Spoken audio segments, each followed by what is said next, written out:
شاہ کسرا اس کا ایک ہی بیٹا تھا، اس نے ارادہ کیا کہ میں اس کو گھوڑ سواری بھی سکھائی ہے اور میں نے اس کو تیر اندازی بھی سکھائی ہے، نیزہ بازی بھی سکھائی ہے، اب کبھی ہو سکے تو میں اپنے بیٹے کو نا کسی عالم کے پاس بھیجوں تاکہ ضروریات دین سے بھی آگاہ ہو جائے۔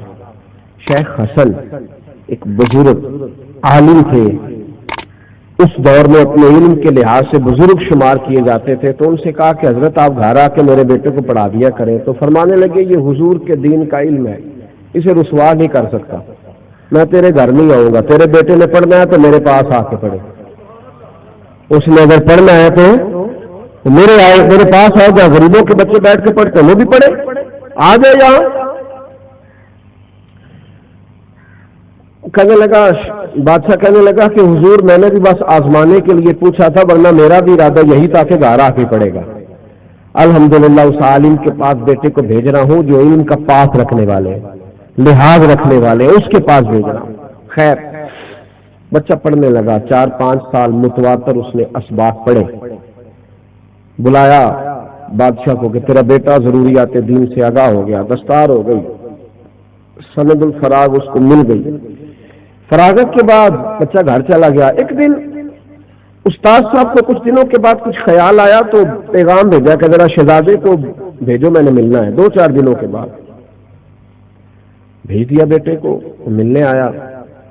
استاد جی نے بچے کو اندر بلایا کمرے میں، اور پھر اندر سے دروازہ بند کر لیا، اور پھر ہاتھ کے اندر درہ پکڑا اور اس کے سارے وجود پر درے مارنے شروع کر دیے، اس قدر زور سے مارے کہ اس کے پورے وجود پر نشانات پڑ گئے۔ استاد جی میری غلطی، قبلہ مجھے بتائیں تو صحیح ہوا کیا، اب کیا کر رہے، تھوڑا خیال کریں، مجھے بتائیں۔ چپ کر نالائق، اب میں وجہ سے ماروں گا، تجھے وجہ بتاؤں گا۔ مارتے رہے استاد جی، جب خوب پیٹ لیا دروازہ کھولا، چل دوڑ جا۔ وہ سیدھا باپ کے پاس گیا، اس نے اپنے وجود سے کپڑے ہٹا ہٹا کر دکھایا، ابا استاد نے مار مار کے وجود پہ نشانات ڈال دیے، ناجائز مارا ہے۔ والد کہنے لگا بیٹا جو استاد ہوتے ہیں وہ ناجائز نہیں مارا کرتے، جو استاد ہے وہ ناجائز 5 سال تو جاتا رہا، کبھی ایسی کمپلین اور شکایت نہیں آئی، تو آج ہی استاد نے مارنا تھا، یہ کیسے ہو سکتا ہے؟ کبھی کسی کے ساتھ 5 سالوں میں تو نے دیکھا ظلم کیا ہوگا؟ حضور نہیں، تو کہا پھر آج کیسے کر دیا؟ کہا آپ بلا کے پوچھے۔ تو بادشاہ کہنے لگا جو قومیں استادوں کو کٹہروں میں کھڑا کرتی ہیں وہ کبھی پڑھا نہیں کرتی، وہ کبھی پڑھا۔ ہمارے ہاں اگر پنجاب یونیورسٹی کا استاد کی کوئی شکایت ہو تو اس کو کوئی نہیں پوچھ سکتا، لیکن مسجد کے قاری صاحب صبح اگر کسی بچے کو تھپڑ مارے نا تو ان کی چھٹی ہو جاتی ہے، کیونکہ قاری صاحب بیچاروں کی تنخواہ ہے 8,000 روپیہ، تو اماں کہتی ہے میرا 8 کروڑ دا منڈا ہے تو 8,000 دا مولوی تو اور بھی لگ جانا ہے سویرے، لہذا تو چھٹی تیری ضرورت کیسے ہوئی تو نے؟ اور یہ ہو رہا ہے، یہ ہوتا ہے، اس شخص کو کوئی نہیں پوچھ سکتا، لیکن یہاں چونکہ اس بیچارے کی وہ حیثیت نہیں ہے نا معاذ اللہ معاشرے میں، تو جس کا جی چاہتا ہے وہ جا کے چڑھائی کرتا ہے۔ آمدام برسر مطلب کہا بھائی کٹہرے میں کیسے بلا لو استاد کو؟ بچہ کہتا ہے مجھے تکلیف بڑی تھی، میں نے اماں سے بھی کہا کہ اماں استاد جی نے ناجائز مارا، پوچھے تو اماں کہنے لگے بیٹا تیرا ابا اول تو کسی کو نہیں کہتے، اور اگر کہہ لیں تو پھر ان سے ہاں کوئی نہیں کرا سکتا، اب بات ختم ہو گئی، صبر ہی ہے اگر تو کرے تو۔ وقت گزر گیا، 35 سال بیت گئے، بادشاہ کا انتقال ہوا اور بیٹا حکمران بن گیا۔ شیخ حسن بوڑھے ہو گئے، اتنے بوڑھے ہو گئے تھے کہ یہ بھویں بھی سفید ہو کے جھک گئی، دونوں ہاتھوں سے لاٹھی پکڑتے تھے، اس پہ جھکے رہتے۔ جس دن وہ شہزادہ تخت پہ بیٹھا تو پہلا حکم یہ دیا کہ میرے استاد جی کو بلاؤ۔ گئے لوگ بلانے، وہ لاٹھی پہ جھکے ہوئے آئے، لاٹھی ٹیکتے ہوئے، اور آ کے کھڑے ہوئے بڑھاپے میں، تو کہنے لگا استاد جی محسوس نہ کرنا آپ کو میں نے بڑھاپے میں تکلیف دی، مجبوری تھی، ابھی بھی رات کو جب یاد کرتا ہوں تو دردیں پھر ہونے لگتی ہیں، ابھی بھی رات کو جب سوچتا ہوں تو پھر سے وہ تکلیف دوبارہ میری طبیعت میں جاگزی ہو جاتی ہے، بتائیں کیوں مارا تھا؟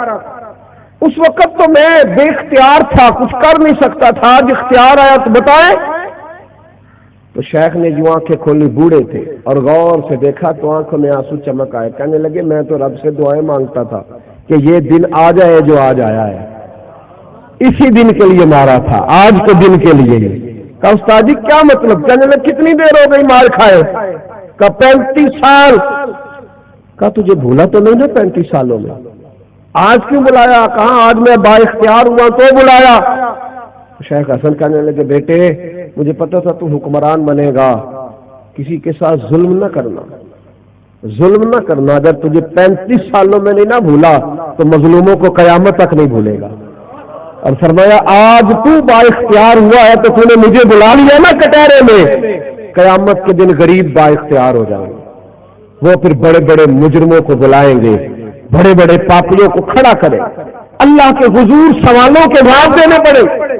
بیٹا ظلم نہ کرنا.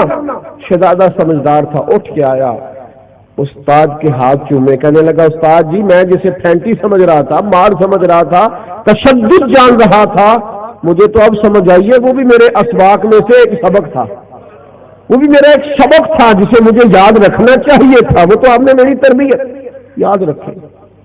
ظلم جو ہوتا ہے نا، ظلم اس کا زخم کبھی صحیح نہیں ہوتا. جو زیادتی ہوتی ہے نا اس پہ جتنے مرضی مرہم رکھے، خون پھر خون ہے، یہ ٹپکے گا تو جم جائے گا.